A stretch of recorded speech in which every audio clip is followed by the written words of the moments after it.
Saudara, Dia Tuhan yang sanggup mendengar lebih dari yang kita doakan.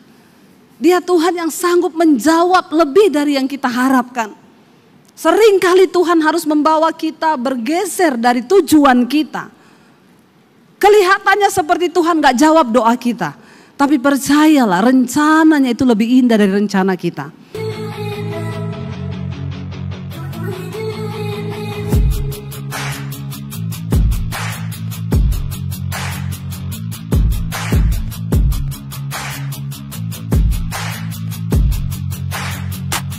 Selamat datang di channel Bela Kebenaran. Kami hadir untuk memberikan informasi opini dan atau fakta terhadap situasi yang sedang terjadi. Mari dukung channel ini dengan cara menekan tombol subscribe dan bunyikan loncengnya. Terima kasih.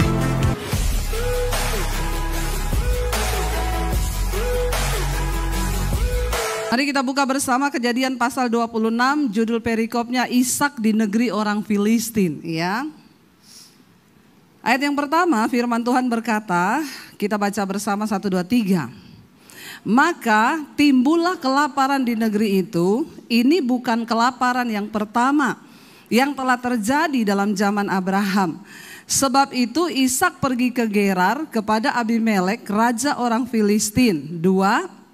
Lalu Tuhan menampakkan diri kepadanya serta berfirman, janganlah pergi ke Mesir, diamlah di negeri yang akan kukatakan kepadamu.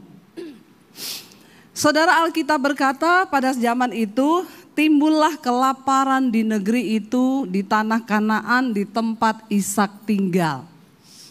Menurut saudara, kelaparan di negeri yang kita sedang tinggal itu masalah enggak? Tiba-tiba kita tinggal di satu kota, lalu kota itu mengalami kelaparan. Tidak ada hasil panen, semuanya kering. Dengan kata lain terjadi resesi. Terjadi kelaparan. Dan setiap orang normal ketika ada tantangan di depan, maka apa yang kita lakukan, saudara? Ya, kalau kita benar-benar orang yang normal ya, apalagi sebagai kepala keluarga seperti Ishak. Kira-kira kalau tiba-tiba terjadi kelaparan di kota ini, apa yang Bapak Ibu lakukan? Sebagai orang yang normal, punya logika, punya pikiran, diam saja di kota itu? Tentu tidak kan? Ya, berarti normal ya. Kalau kita diam saja, itu artinya kita hidup tanpa perencanaan. Tuhan tidak memberkati orang yang diam saja. Kita harus ada usaha, harus ada tindakan. Kenapa? Di depan ini ada kelaparan. Saya suka, saudara, ketika kita membaca Alkitab, kita membayangkan itu terjadi benar-benar dalam hidup kita. Sehingga kita bisa membayangkan sebagai kepala keluarga, kira-kira bapak-bapak ya ketika terjadi kelaparan, ya pastikan nggak ada kelaparan aja seringkali kita khawatir, kita akan berusaha bagaimana kita mempertahankan hidup ini. Itu normal sebagai manusia karena kita hidup di dunia. Ya, harus ada perencanaan. Anak-anak muda di sini, jangan engkau hidup tanpa perencanaan, tiap hari main handphone, bertobat. Amin. Ya, pikirin masa depanmu. Jangan habiskan waktu sehari 24 jam hanya dengan pegang handphone. Engkau tidak berpikir tentang masa depanmu. Engkau gak pernah berpikir dan berdoa bagaimana Tuhan akan menuntun. Setelah ini saya mau kemana? Anak-anak muda sekarang itu jadi anak-anak muda yang niat juangnya itu kurang, saudara. Tapi saya percaya yang di sini semuanya luar biasa. Jangan menghibur diri. Ya, semoga itu aminnya benar karena kita punya Tuhan. Ya, milikilah perencanaan. Ya, kenapa? Kalau tanpa perencanaan semuanya bubar. Ya, semuanya bingung. Tiba-tiba engkau merasa engkau sudah tua. Ada pepatah berkata kita itu masih bisa berjuang sampai umur 40 tahun katanya sih. Jadi kalau engkau tidak memanfaatkan umur sampai 40 tahun anak muda, setelah itu engkau sudah tidak punya nilai juang lagi ya, dan dengan mudah engkau akan menyerah. Karena di usia setelah 40 tahun itu banyak hal yang terjadi. Kita sudah tidak berani lagi kayak dulu. Makanya orang-orang yang usia 30 ke atas itu mereka masih punya daya juang yang kuat. Tapi mendekati 40 itu sudah ada takutnya, ya namanya juga manusia ya. Makanya berjuang dan punyalah perencanaan selama engkau masih bisa. Lalu Ishak punya perencanaan, ketika kelaparan datang, ya dia pergi meninggalkan negerinya kepada Abimelek raja orang Filistin. Tetapi Ishak itu berencana akan pergi ke Mesir. Tentunya dengan sebuah pengharapan, di sana dia akan menemukan kehidupan yang lebih baik lagi. Karena di sini sudah terjadi kelaparan, hasil tanah nggak ada, semuanya kering, tandus, terus mau ngapain? Dia berniat untuk pergi ke Mesir. Dan Alkitab berkata ayat 2, lalu Tuhan menampakkan diri kepadanya serta berfirman, janganlah pergi ke Mesir. Diamlah di negeri yang akan kukatakan kepadamu. Tapi Ishak kan sudah melangkah toh. Dan Tuhan bilang ketika dia berusaha, ada sebuah perencanaan untuk ke Mesir. Perkara Tuhan membelokkan rencananya itu, tapi kan dia sudah melangkah meninggalkan negeri yang kelaparan itu. Tuhan bilang jangan ke Mesir, tapi pergi ke negeri yang akan aku tunjukkan. Tuhan memberkati perencanaan kita. Hidup itu harus punya perencanaan.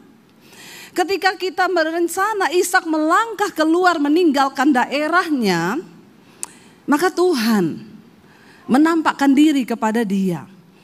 Dan Tuhan berbicara kepada Ishak. Saudara, berapa banyak di antara saudara yang masih percaya bahwa Tuhan kita Tuhan yang masih berbicara? Angkat tangan. Enggak angkat tangan, pulang saja. Buat apa kita ikut Yesus kalau kita enggak percaya dia sanggup berbicara? Banyak orang berkata, enak aja dengar suara Tuhan, dengar suara Tuhan. Terserah, engkau enggak percaya, saya percaya.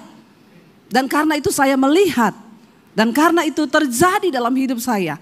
Berulang kali Tuhan menyatakan kepada bangsa Israel, Allah yang engkau sembah ini, aku adalah Allah Israel, Allah yang hidup. Setiap kali Tuhan menyatakan diri kepada bangsa Israel, kepada Musa, dia berulang kali terus menekankan sebuah kalimat, aku adalah Allah yang hidup. Allah yang engkau sembah itu adalah Allah yang hidup. Kalau dia hidup berarti dia bisa berbicara. Kita tidak menyembah Tuhan yang mati. Terlalu amat sangat disayangkan kalau sebagai orang Kristen, ya, apalagi kita melayani Tuhan, tapi kita nggak pernah dengar Tuhan berbicara. Kita nggak pernah rasakan tuntunannya, bahkan kita tidak pernah mengalami mujizatnya. Rugi, kasihan deh lu. Bilang kanan kirimu, kasihan deh lu kalau nggak dengar suara Tuhan. Kalau tidak mengalami Tuhan. Alkitab berkata ketika Ishak melangkah keluar meninggalkan negerinya, Tuhan menampakkan diri kepadanya. Orang bertanya, Bu, bagaimana bisa dengar suara Tuhan? Bagaimana bisa mengalami Tuhan? Bagaimana bisa kita mengalami hal-hal supranatural dalam hidup ini? Saudara, tidak semuanya di dalam hidup ini bisa engkau pikirkan dengan logika dan engkau selesaikan dengan pikiranmu. Ada hal-hal supranatural yang Tuhan sediakan. Dan itu bisa terjadi bagi orang-orang yang percaya kepada Tuhan. Katakan, yes, karena Allahmu itu Allah yang hidup. Allah yang kita sembah, Allah yang hidup. Orang bertanya, Bu, bagaimana saya bisa mendengarkan suara Tuhan? Tentunya Alkitab berkata, Tuhan bergaul karib dengan orang yang takut akan Dia. Dan jalan-jalannya diberitahukannya kepada mereka. Engkau gak mungkin bisa mendengar suara Tuhan kalau engkau tidak bergaul karib dengan Tuhan. Bagaimana caranya bergaul karib dengan Tuhan? Baca isi hati Tuhan setiap hari, dengarkan firman Tuhan, katakan. Kalau di zaman ini orang Kristen tidak bertumbuh imannya itu kebangetan. Sekarang ada YouTube, saudara. Anda bisa mendengarkan firman, ketika ada masalah tinggal cari di YouTube.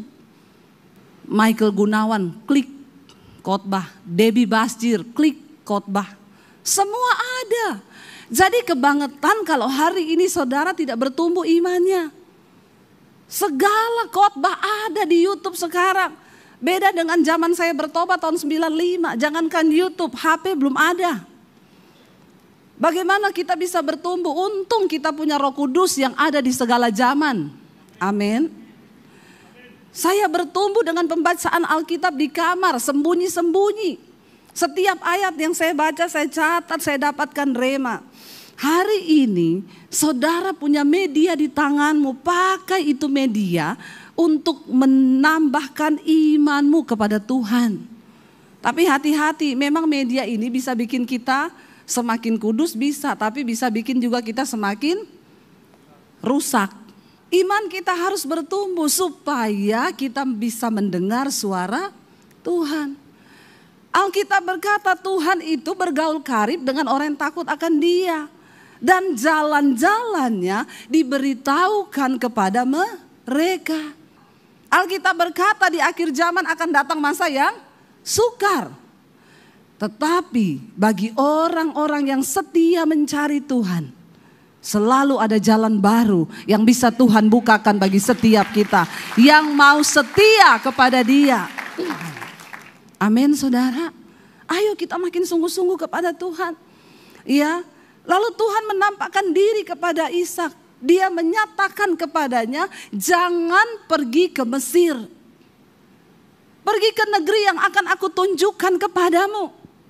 Kita boleh punya perencanaan dengan semua kematangan, kita boleh punya rencana.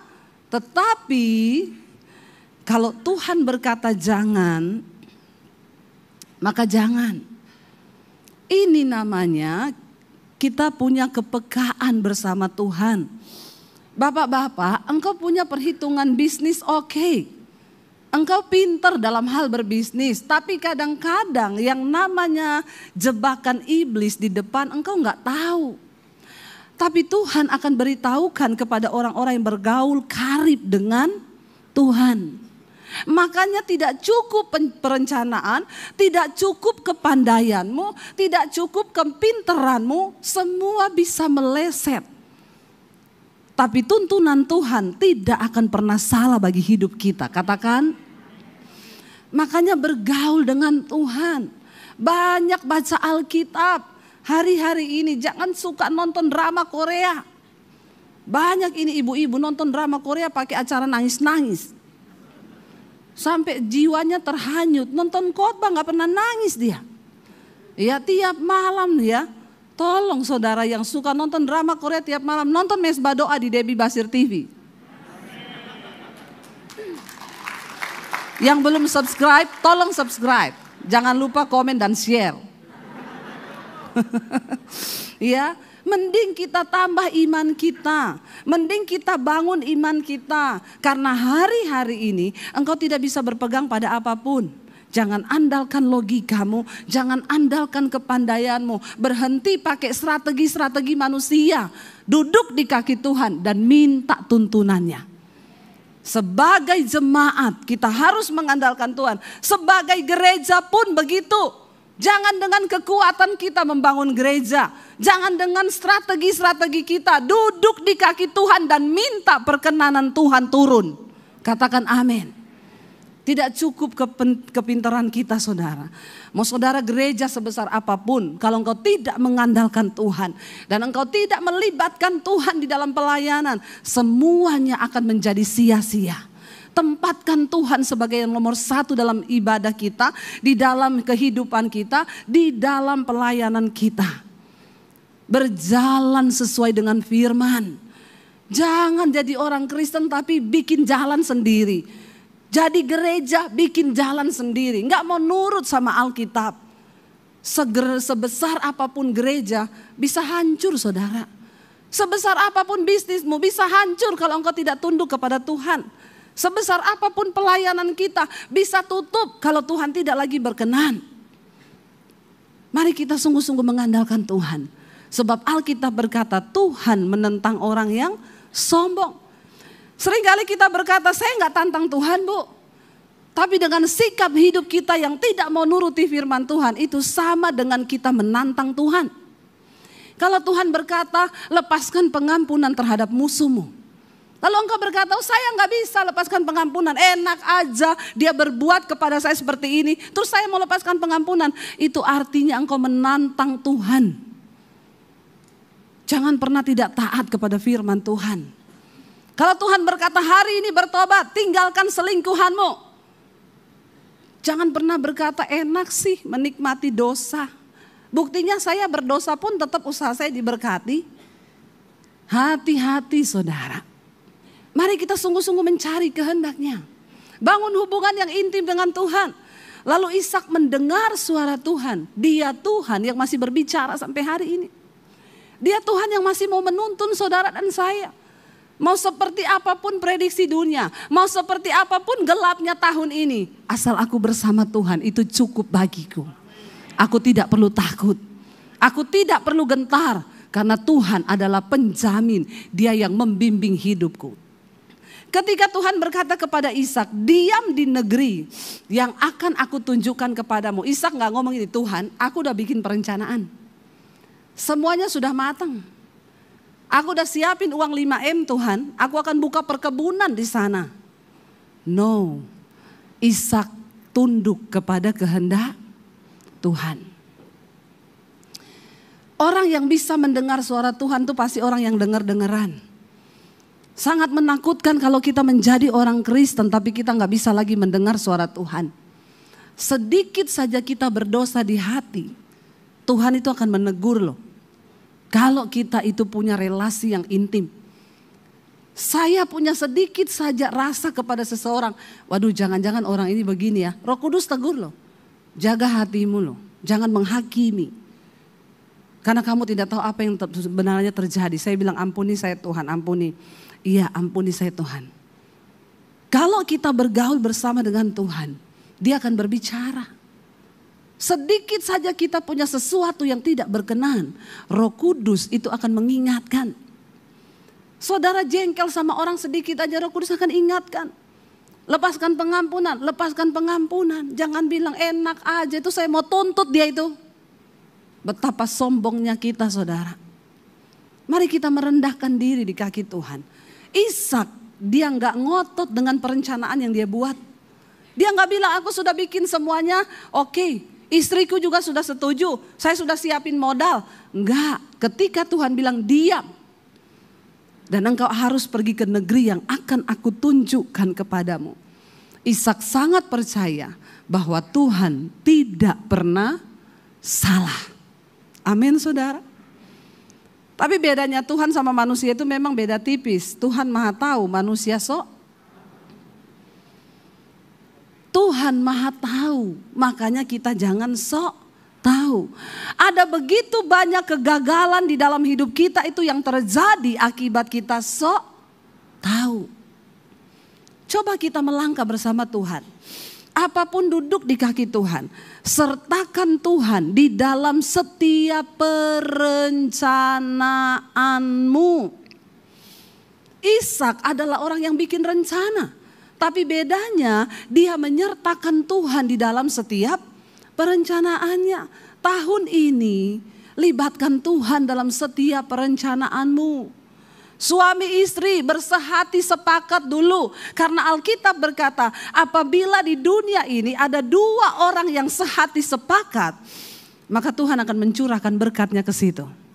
Dan saudara tahu siapa dua orang itu? Adalah suami istri. Kalau tiap hari engkau ribut dalam rumah tanggamu, tidak mungkin tahun ini akan menjadi tahun berkat bagimu. Siapa yang bisa menentukan berkat atas hidup kita? Adalah kita ketika kita berespon dengan benar terhadap firman Tuhan. Jangan banyak berantem. Yang datang suami istri coba lihat-lihatan. Lihat istrinya, lihat suaminya bilang, say jangan banyak berantem ya, kita hidup akur ya. Cepat, jangan lihat istri orang, lihat istrimu sendiri. Malah lihat istrinya orang loh. Lihat istrimu sendiri, lihat suamimu sendiri. Jangan lihat suami orang. Ya istrinya di sini malah lihatnya ke sana. Ya kalau kita hidup rukun bersama. Ya Alkitab itu dulu berkata, apabila ada dua orang yang bersepakat dalam dunia ini, maka Tuhan akan mencurahkan berkatnya ke situ. Sehati sepakat. Ya, kita perlu suami istri bersehati sepakat. Ketika kita sudah sehati sepakat, libatkan Tuhan dalam setiap perencanaan itu. Tuhan, saya dan istriku sudah membuat perencanaan seperti ini. Tapi Tuhan, dengan kekuatan logika kami tidak punya apa-apa. Karena itu kami undang Tuhan turun atas setiap rencana kami di tahun ini. Dan Engkaulah yang sanggup memberkati segalanya. Katakan bersama. Amin. Maka kita akan melihat berkat Tuhan. Jangan ribut-ribut suami istri. Sudahlah capek berantem terus. Amin. Orang itu enak hidup damai bersama. Masalah kecil ditiadakan. Masalah besar dikecilkan. Jangan tidak ada masalah cari-cari. Masih kurangkah masalahmu? Sukanya cari masalah. Ya ayo kita mulai komit dalam rumah tangga. Tanda orang yang hidup dalam perkenanan Tuhan itu ada damai sejahtera di hatinya. Ya, ketika hidup rumah tangga kita penuh damai sejahtera, maka berkat Tuhan itu akan dicurahkan. Ya, tapi saudara, kalau engkau tidak berubah, ribut terus kerjaannya, berantem terus, maka berkat Tuhan akan jauh dari hidupmu. Ya, ayo kita semua punya hak istimewa dari Tuhan. Jangan berkata, ya karena Bu Debbie kan hamba Tuhan makanya sering lihat mujizat. No, Tuhan menyediakan janjinya itu bagi saudara dan saya. Bagi orang yang mau sungguh-sungguh percaya. Tapi kenapa sering kali kita gak bisa lihat mujizat? Ya karena hidupmu sendiri. Tuhan bilang, bukan telingaku kurang tajam dengarkan doamu. Bukan tanganku kurang panjang untuk menolong engkau. Tetapi dosamu, pelanggaranmu itulah yang menghalangi, menghambat semua berkat-berkat Tuhan tercurah atas hidup kita. Hari ini mari kita bersih-bersih diri saudara. Makin kesini tuh makin bijaksana jadi orang, amin. Jangan makin ribut, makin cari masalah, sudahlah Tuhan sudah mau datang. Ayo. Jangan hidup dalam kepahitan. Suami istri ini bereskan hidup. Nggak usah dosa-dosa masa lalu lagi diungkit-ungkit terus dalam rumah tangga. Ya ada loh saudara, kemarin orang konseling sama saya, Bu suami saya itu loh. Dia itu kalau kita lagi duduk sama-sama dia tanya, dulu mantanmu berapa? Saya jawab ya 6. Terus apa aja yang dilakukan oleh 6 mantanmu sama kamu? Saya heran Bu dengan suami saya ini. Setiap kali nanti kalau saya nggak jawab dia paksa saya. Pasti kamu sudah lakukan macam-macam. Aduh capca ya, saya bilang bawa sini suamimu saya baptis ulang, saya rendam 15 menit. Biar buka mata langsung di rumah Bapa di sorga. Daripada cari keributan saja tiap hari. Yang diungkit yang masa lalu, Tuhan saja sudah lupa itu. Bahkan malaikat juga udah gak peduli berapa mantanmu, hello. Gak usah ingat-ingat mantan. Sukanya ungkit-ungkit. Lalu gak ada masalah cari-cari masalah. Bagaimana Tuhan mau memberkati urusannya yang dulu-dulu. Kamu ingat gak dulu? Saya bilang gak ingat. Itu waktu itu kucing belum berbulu. Ngapain diingat yang dulu-dulu? Ya saya bilang ibu ajak aja suamimu konseling sama saya sini. Gak mau ketemu pendeta ya suruh ketemu dukun. Lah terus mau apa coba?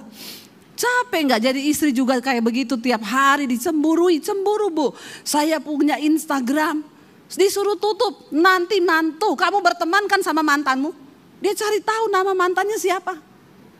Mantanmu namanya siapa? Coba saya cek di IG-mu, berteman nggak sama kamu di IG? Dicek ada bener mantannya. Tuh kan kamu berteman sama mantanmu di IG, istrinya bilang ya namanya orang minta pertemanan ya biasa. Tutup saja IG-mu, kamu ndak usah lagi pakai IG, pakai Facebook, tutup semua. Jadi istrinya bilang sama saya pakai nama lain sekarang Bu. Istrinya tidak kurang hikmat saudara. Akhirnya kan jadi bohong. Kenapa? Gara-gara tidak ada masalah jadi masalah. Kenapa sih orang cari ribut hidupnya, cari masalah hidupnya? Iya, saya sih bersyukur suami saya tanya berapa mantanmu? Saya bilang sudah mati semua mantan saya. Ya, iya benar saudara. Ya, jadi saya sudah tidak ada ribut-ribut lagi orang mantan saya sudah mati semua. Kalau mau cari tahu di kuburan sana. Jangan cari-cari masalah. Yang tidak ada masalah, ndak usah saudara. Kalau perlu iblis bisik-bisikin, tolak dalam nama Yesus. Jadi istrinya bilang sama saya, susah ya Bu, saya ini dengar khotbah ibu, saya ini pengen berlari mengejar kekudusan. Tapi kalau saya punya suami kayak begini bagaimana Bu? Saya bilang itu nasibmu Bu. Kamu juga jangan konseling sama saya, itu kan dulu pilihanmu toh. Terus apa yang harus saya lakukan? Doakan. Berbuat baik sama suamimu. Ibu lebih cinta lagi. Makin saya berbuat baik, dia makin curiga Bu. Saya bikinin kopi, saya bikinin apa. Kok sekarang baik sama saya? Jangan-jangan. Capek juga sih ya. Saya bilang aduh jangan tambah-tambah lagi beban saya deh dengan urusan suamimu. Ya sudah itu nasib-nasibmu. Makanya yang muda-muda mau cari jodoh buka mata lebar-lebar. Jangan bilang cinta itu buta, pret. Kau kalau sudah nikah sudah tidak ada cinta. Cinta itu 5 tahun pertama saja. Setelah itu cinta akan pudar. Disitulah komitmen akan diuji. Ganti cinta itu naik level menjadi kasih. Cinta itu cenderung menuntut. Kalau yang dituntut sudah tidak ada, maka pudar cinta. Tapi kasih itu adalah memberi tanpa berharap. Ketika kita punya prinsip saya hanya memberi, ya sudahlah. Saya mau dikasihi mau tidak. Kemarin ada ibu yang cerita sama saya, Bu. Saya ini menikah saya ini dari luar pulau. Saya nikah dengan suami saya itu orang Jawa. Ketika kami menikah, saya lihat suami saya ini kaku banget. Itu orang tuanya ya Bu, nggak pernah rangkulan, nggak pernah pegang tangan kalau jalan. Jadi saya stres pertama kali menikah dengan suami saya pikir saya ini dicintai atau tidak ya. Kenapa dia nggak pernah pegang tangan saya di mall? Dia nggak pernah rangkul saya. Lah ini loh saudara, wanita dan laki-laki itu tidak pernah menemukan, memang kita ini tidak cocok ya. Makanya banyak yang orang yang sudah stres menikah dengan lawan jenis, dia cari yang sejenis. Tapi Alkitab berkata kita ini harus menikah dengan lawan jenis kan. Saya bilang ibu, laki-laki dan perempuan tuh beda. Saya juga sama kayak ibu waktu menikah pertama. Saya tuh lihat mami papi saya kalau jalan gandeng tangan. Bus aja gandengan loh, masa kita gak gandengan? Kalah sama bus gandengan. Mami papi saya kalau jalan tuh mami saya dirangkul sama papi saya. Nah waktu saya menikah dengan suami saya juga orang Solo. Emak bapaknya mana ada rangkulan di mall. Mana ada pegangan tangan, bagi mereka itu tabu. Wanita itu pakai perasaan. Dia pikir kalau dirangkul suaminya itu tanda cinta. Lah suami itu pakai logika. Makanya kita gak pernah ketemu. Kalau berantem malam-malam istri nangis di tempat tidur, berharap suaminya rangkul dari belakang. Dia nangis sambil gini, rangkul dong. Rangkul dong. Suaminya ngeliatin dia, cengeng banget sih. Udah malam juga gak tidur-tidur, gua tidur aja ngantuk. Suaminya ngorok, dia nangis. Nyambung gak? Sakit hati gak? Kita berharap rangkul dong. Balik belakang kan, tiba-tiba dengar. Capsai deh. Makanya berhentilah, iba diri, pakai perasaan. Ya, saya tuh dulu begitu, saya bilang sama suami saya berharap dia itu di mall gandeng tangan saya. Ya, dia cuma gandeng kalau saya mau belok ke LV. Langsung ditarik tangan saya, ayo saya kita. Nah, itu baru cintanya terlihat. Ya, langsung dia tarik tangan saya. Tapi berhentilah saudara, ayo kita mulai jadi dewasa di dalam Tuhan. Ya, tidak ada masalah, gak usah cari masalah. Kita hidup sepakat sehati bersama. Lalu Alkitab berkata, lalu tinggallah di negeri ini sebagai orang asing kata Tuhan. Maka aku akan menyertai engkau dan memberkati engkau, sebab kepadamulah dan kepada keturunanmu akan kuberikan seluruh negeri ini, dan aku akan menepati sumpah yang telah kuikrarkan kepada Abraham ayahmu. Tuhan bilang diam di negeri ini sebagai orang asing. Coba kalau Ishak sudah punya perencanaan, ya ampun tinggal di sini sebagai orang asing, gak ada yang aku kenal, gak ada sapa-sapa. Bagaimana aku bisa berelasi? Hei, kalau Tuhan yang suruh diam. Singkat cerita, Ishak itu disuruh Tuhan menabur. Di tempat yang kering, kelaparan terjadi, Tuhan bilang menaburlah. Dia gak peduli dengan keadaan, dia gak peduli dengan postur tanah yang lagi kering. Masa kelaparan terjadi di seluruh negeri. Tapi dia peduli dengan apa yang Tuhan suruh. Menabur. Dengar baik-baik. Barang siapa yang memberi, siapa yang menabur, dia yang akan menuai. Di tempat yang kering, tanahnya lagi tandus, pecah-pecah, Tuhan suruh tabur benih. Masuk akal nggak? Ikut Tuhan itu nggak masuk akal. Dan Alkitab mencatat saudara, dikatakan oleh firman Tuhan ayat 12, Kejadian 26 ayat 12, maka menaburlah Ishak di tanah itu, dan dalam tahun itu juga loh, nggak tunggu tahun depan. Dalam tahun itu juga ia mendapat hasil berapa? 100 kali lipat, sebab ia diberkati Tuhan. Dan orang itu menjadi kaya, bahkan kian lama kian kaya, sehingga ia menjadi sangat.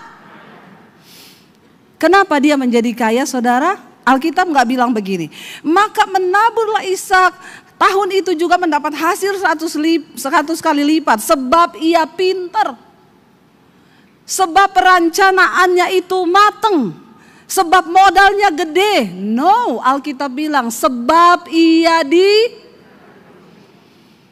Mari jadi orang yang diberkati Tuhan. Engkau nggak perlu modal gede. Jangan bilang saya nggak punya modal. Tuhan itu bisa membuka jalan dengan cara yang ajaib. Saudara percaya Tuhan sanggup melakukan itu? Jangan pernah kecilkan Tuhan yang hidup di hidupmu. Dia Tuhan yang hidup, yang sanggup, yang dapat melakukan segala perkara. Saya undang imam musik bisa maju ke depan. Kita percaya, saudara, dia Tuhan yang sanggup mendengar lebih dari yang kita doakan. Dia Tuhan yang sanggup menjawab lebih dari yang kita harapkan. Seringkali Tuhan harus membawa kita bergeser dari tujuan kita. Kelihatannya seperti Tuhan gak jawab doa kita. Tapi percayalah, rencananya itu lebih indah dari rencana kita. Kita naikkan pujian ini ya. Yesus mendengar lebih dari yang kami harapkan. Yesus menjawab lebih dari yang kami doakan. Bangkit berdiri bersama.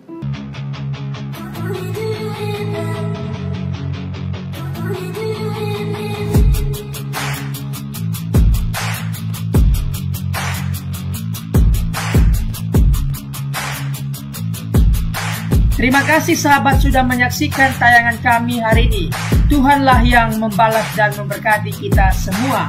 Apabila sahabat diberkati, marilah kita dengan murah hati untuk share video ini kepada teman-teman kita yang lain, kepada grup-grup keluarga dan sebagainya. Dan jangan lupa meninggalkan komentar di bawah video ini, serta menekan tombol subscribe video kami, sehingga sahabat tidak ketinggalan video-video terbaru dari kami. Terima kasih. Tuhan Yesus memberkati kita semua. Dan dengarkanlah firman Tuhan singkat ini. Mintalah maka akan diberikan kepadamu. Carilah maka kamu akan mendapat.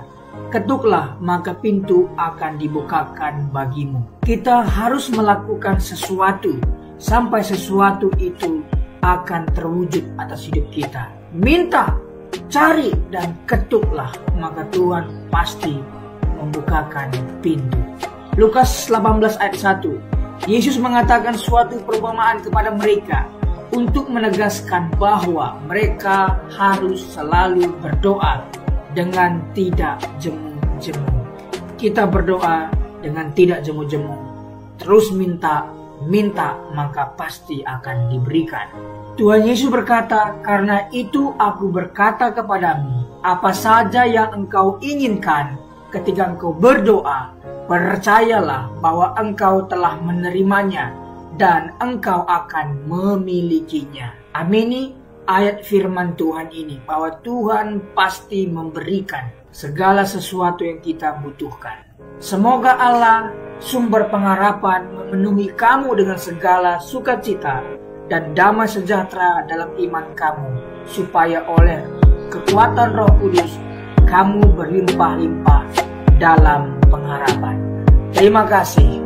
Apabila sahabat ada komentar dan pendapat yang lain terhadap video hari ini, boleh tuliskan komentarnya, pendapatnya di kolom komentar di bawah video ini, sehingga kita boleh diskusi di sana.